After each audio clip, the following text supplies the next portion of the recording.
I am Rohini, and today we'll discuss the case Mallow Marsh and Co. versus the Court of Wards 1872 case.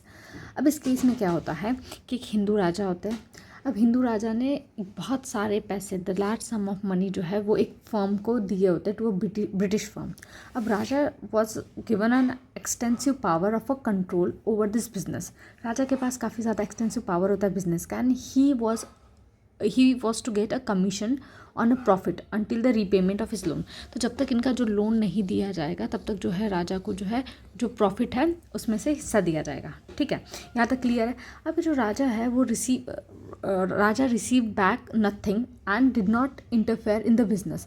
अब क्या होता है, राजा को जो है वो कुछ नहीं मिलता है प्रॉफिट का, और राजा इंटरफेयर भी नहीं करता है बिजनेस में। अब ये जो फर्म है ये क्या करती है, जो फर्म यहाँ पे ये कॉन्ट्रैक्ट करती है एक this is like X the firm, ये कॉन्ट्रैक्ट कर रही है किसके साथ, the firm made a contract with a Mallow, यहाँ जो लिखा हुआ है ना ये मैलो मार्श, इनके साथ एक कॉन्ट्रैक्ट करती है। बट ये क्या होती है, जो कॉन्ट्रैक्ट किया तो ये फेल हो जाती है टू फुलफिल द जो terms and condition of the contract. तो ये जो कंपनी होती है मैलो वाली, ये कंपनी जो है वो सू करती है राजा को।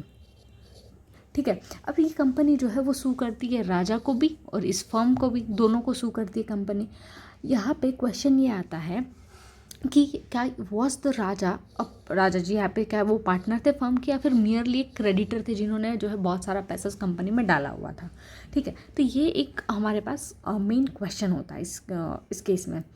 अब कोर्ट ने क्या देखा, कोर्ट ने इस चीज़ में ये ऑब्जर्व किया कि जो होल स्कोप है ना एग्रीमेंट का, that ought to be look at before any presumption of intention regarding the partnership.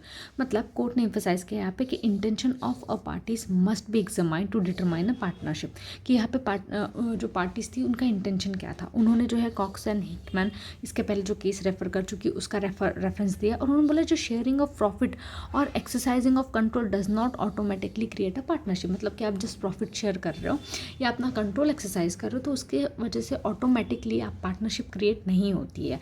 And court ने क्या हेल्ड किया कि जो राजा जो है वो पार्टनर नहीं थे, बट वो क्या थे, एक मियर अ क्रेडिटर थे, और कोई म्यूचुअल एजेंसी जो है एग्जिस्ट नहीं करती थी। He was not a liable for a losses, और ना ही वो अकाउंटेबल होंगे किसी भी पार्टनर के लिए। और इनका जो इन्वॉल्वमेंट था ना प्रॉफिट में, कॉन्ट्रैक्ट में, लेटर हेड में, कुछ भी नहीं था। ठीक है, what just a part of इनका रिलेशन कैसा था, debtor creator creditor and debtor की तरह रिलेशनशिप था, ना कि पार्टनरशिप। तो यहाँ पे पार्टनरशिप जो है वो एग्जिस्ट नहीं करती थी।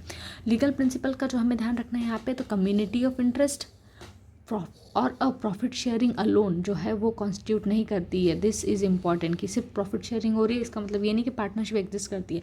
Partnership require the mutual agency and the shared business also. तो यहाँ पे राजा का कोई बिजनेस नहीं था, जस्ट बस वही का एज अ क्रेडिटर की तरह था। ठीक है, और क्रेडिटर विद अ कंट्रोल और a profit share are not automatically partner. Let's say कोई क्रेडिटर है, उसका थोड़ा बहुत कंट्रोल भी है, प्रॉफिट भी है, तो वो ऑटोमेटिकली वो भी पार्टनर नहीं बन जाएगा।